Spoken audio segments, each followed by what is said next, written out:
নমস্কার। কবিতা লেখা হয়, পড়ে শোনানো হয় না। আর আমি তো বিভিন্ন পত্রিকায় কবিতা পাঠাই না। আমার কবিতা আমার কাছেই থাকে, কখনো বই হয়ে বেরোয়, না হলে নিজের কাছেই থেকে যায়।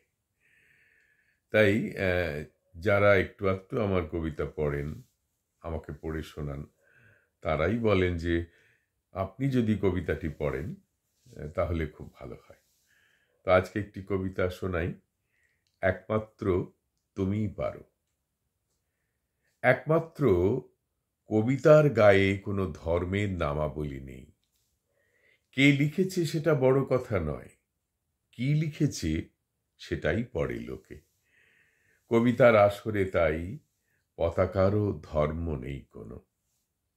ওই দেখো, মিছিলে সবার আগে যে কিশোরীটি হাতে নিয়ে চলেছে পতাকা, তার রং সবুজে আর লালে একাকার। দুটি শব্দ শুধু লেখা আছে তাতে, কবিতায় ভালোবাসি।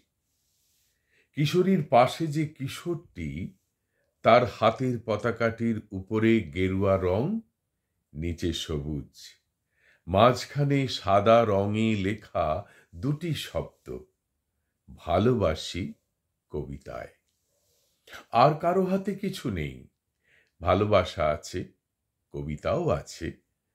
সমস্বরে ক্রমাগত বলে চলে ওরা, এসো কবিতায়, এসো ভালোবাসি, এসো ভালোবাসো, থাকো কবিতায়।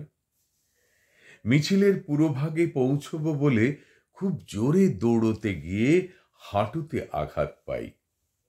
ডান হাত হাঁটুতে ছোঁয়াতেই ঘুম ভেঙে যায়। উঠে বসি, শুরু করি লেখা, কবিতার কাছে নতজানু হই আর লিখি, তুমিই পারো, শুধু তুমিই তো পারো কবিতা।